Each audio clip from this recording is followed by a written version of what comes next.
Today we learn about class 7 math polynomials.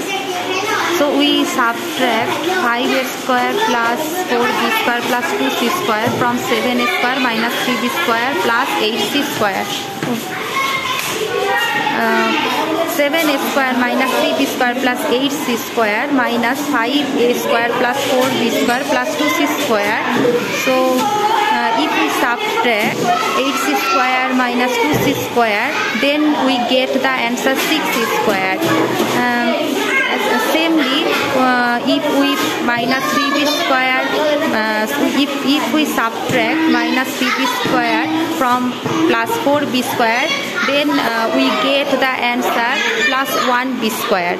And samely, if we subtract 7a from 5a square from 7a square, then we get the result plus 2a square. Thank you.